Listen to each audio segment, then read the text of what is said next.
ئەم چوارشەمەیە بەخێراتتان دەکەین یاخوا بەخێر بێن بۆ کاتێکی توریزە دەشت. مەسەلەیەکی کوردی هەیە زۆرێک لە جینی ڕابردوویە جیری ئاڵتونی پێڵەن هەرچێت لەبەریانایەن و قالە لە خەتا جیرەوە گەبێتاندابێت پێتان سێر نەبێ لەوانەیە ماوەیەکتر لەم لای مۆزیک وشانەیە بگیرێن سۆفرۆبەر بەسەرتانە کەوەستا بۆ بە قاچاق لە پایتەختی ڕۆشنبیری لای مۆزیک ئێمە ترسان کە داعش موسیقە لێرەوە ئێمە بۆ ئێمە بەردەوام بووین هەموو دروشمەکانەوە بوتمان ئێمە هەتام قەیرانە هەبێ لە کافترەیە کە توریزە دەشت و دایک بوو بە نەریت خۆشبەختانە لە زۆرێک لە کافترەکانی تریش وتیان بۆ بەرەنگابوونەوەی بیری تاریکپەرستی و داعش بیرەکان بۆی هونەر لەناو نەچێت ئێمە خۆبەخشانە شانمانەوە دەژێریەوە نزیکە بینێ لە چوارەمی ساڵ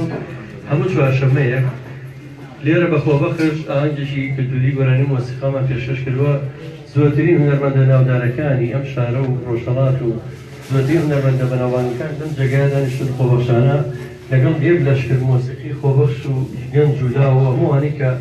شارەزان لێرە هاتوون خۆبەخش ئەو ئاهەنگانەیە پێشکەش کردووە تەنها لە پێناوی پاراستنی هونەر و کلتورە ئێمە ئەترسین کە داعش بێت ئەمە ناوبەرێ بەڵام بڕیارێک دەرچوو باوەڕ کە کە داعش شوا دیارە بڕیاری دەکرد هەر لەسەرەوە لەسەری سەرەوە خاڵی یەکەمەڵێ لای موزیک یعنی مەقسەدی هەموو ئەم جۆرە ئاهەنگ لە هەموو کافتریاکانە زۆر بە نرخی ناخۆشی نووسیوێنە پێشگە لە پێنجەستێرە قەدەغەیە پێنجەستێرەش هەموو کەسێک دەزانی چییە پێنجەستێرە ئەگە سێرێک لای سەر جادەکان بکەن چەند شەوێکی سەری ساڵە عادل عوگڵە و نەزانم سەماکاری عەرەب و تورک و بیانی کەمترین جار گۆرانی مێژە میلیەکانی خۆمانیا گۆرانی مێژە ناودارەکانی خۆمانیان میواناری کردو بۆ پێنجەستێرانە تەنها خزمەتی بە بێگانە کردووە بە عەرەب و بە تورک و بە داگیرەکانمان لەبەرەوە ئێمە بەردەوامین خوا ڕەحممان پێ بکات نەگیرێن لە لای مۆزیکا لە پایتەختی ڕۆشنبیری لە پێناوی ئێوەیە ئەمڕۆ دوو هونەرمەندی زۆر بەناوبانگ کاکە ئاراز ئەتوانم بڵم پشتی شێری بەدەکوێنم کاتەیە زۆرترین خزمەتی کردووە لێرە بە خۆبەخش چەندین جار کە حکوومەت سەرقاڵی ململانەی سیاسی و یەکلایەکردنەوە ئەو هەموو گەندەڵەیە کە خۆیان باسیەکەن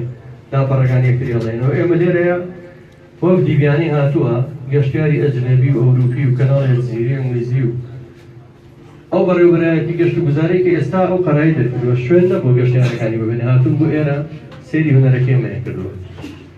جەنابی وەزیر ڕۆشنبیری دوو جار خەڵاتی ڕێزێنانی بەخشیوە جارێک خودی خۆی تەشریفی هێنا لێرەیە بەم مایکە وتی هیوادارم چەندین کافتێری لەم شوێنە هەبێ ئەم شوێنە ڕۆڵی وەزارەتی ڕۆشنبیری بینیوە جارێک تریش بەڕێوەبەری گشتی وەزارەتی ڕۆشنبیری بەڕێز کاکەلی عەبدوڵڵا وەسپاسەوە خەڵاتی ڕێزێنانی پێشکەشم کافتێریە کرد جارێک لە دیوانی قایمقامێتدا خەڵاتی ڕێزێنانی بێرە پێشکەش کراوە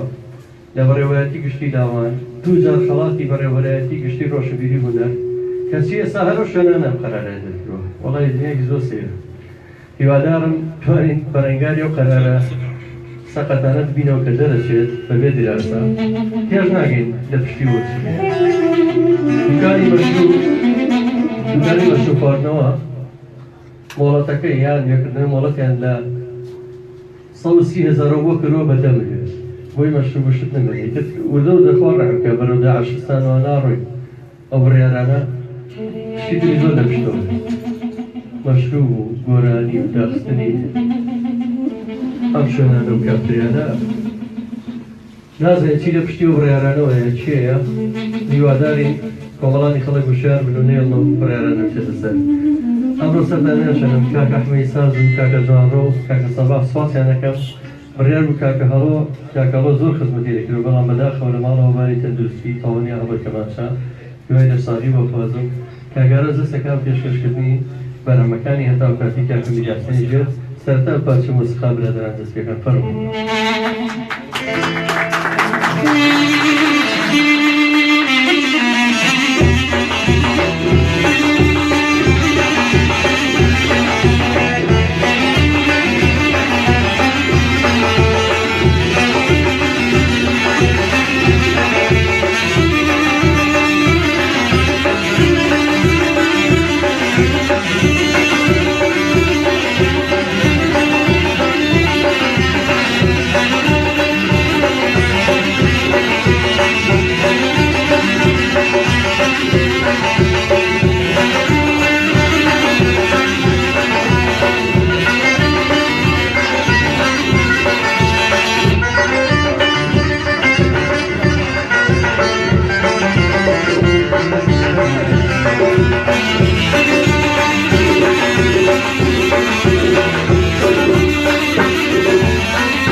الو الو الو بس معنا كجانا رنگ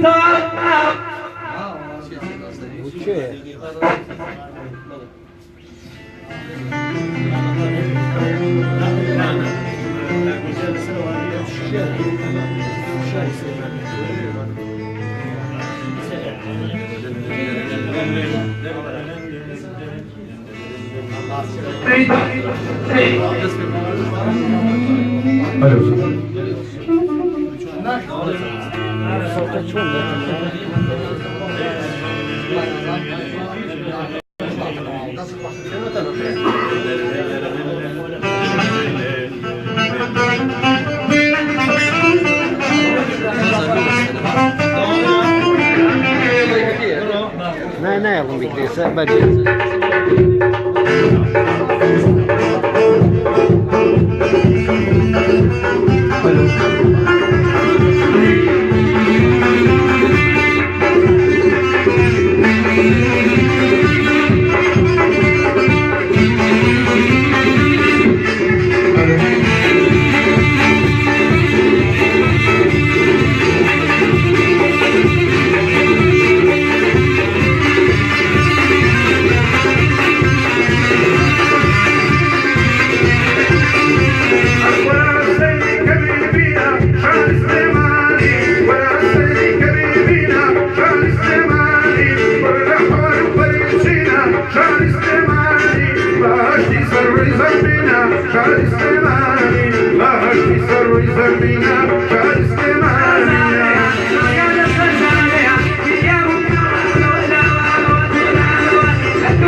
شاعرنا